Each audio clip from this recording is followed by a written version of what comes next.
Well, happy Thursday morning to you, everyone, and welcome back. Appreciate you being with me so very, very much. My name is Don K. Preston. I am the president of Preterist Research Institute of Ardmore, Oklahoma. This is my morning musings. Really enjoying a great cup of coffee this morning, doing some good reading here, and sharing with you some thoughts on the eschatology of the parables of Jesus. We're in Matthew chapter 25. I've shared with you how Jesus is drawing directly from Daniel chapter 7 and the promise of the coming of the Son of Man coming in judgment for the kingdom, in judgment of the persecutors. Well, watch this. Not only that, but he's likewise drawing from Joel 2 and 3. And boy, is this ever significant. Notice that Jesus says, when the Son of Man comes in his glory and all the holy angels with him, then he will sit on the throne of his glory. All the nations will be gathered before him. Now, remember, Jesus said it was his mission to fulfill the old covenant. The promises made to the fathers, according to Paul in Romans 15. Where did Jesus get his idea?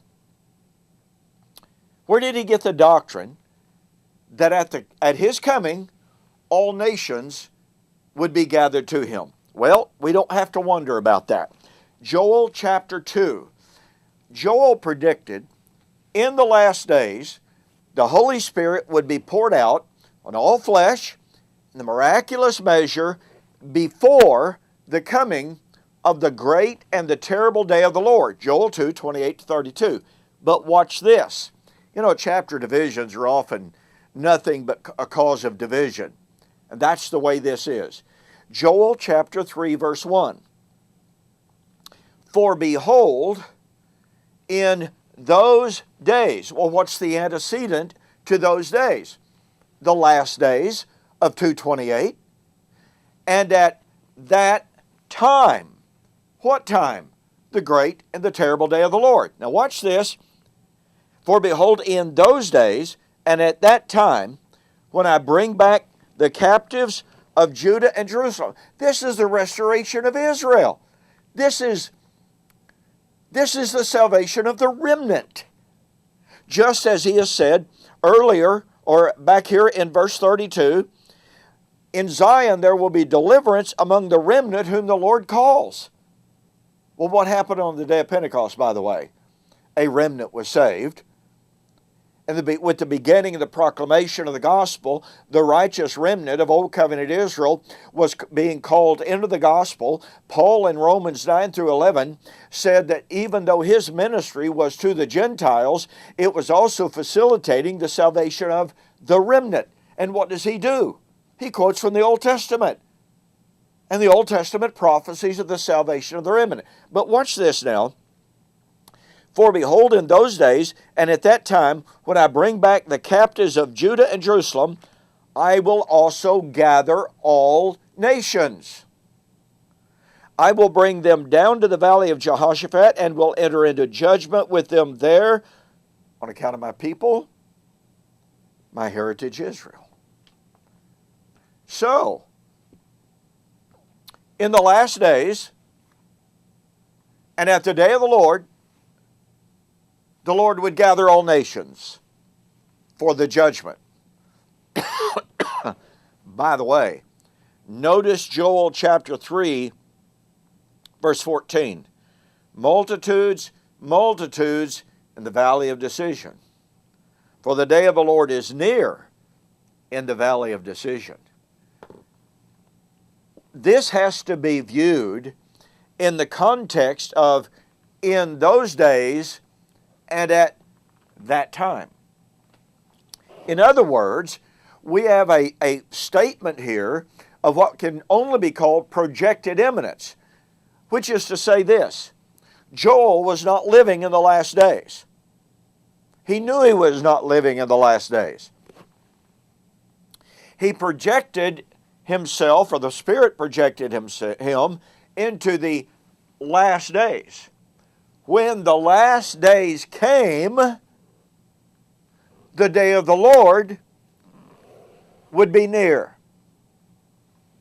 Well, guess what? pardon me, pardon me, Jesus appeared in the last days. Hebrews 1:1.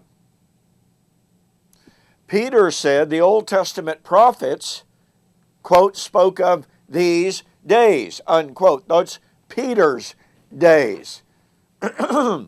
Peter said Jesus was manifested in these last times, unquote.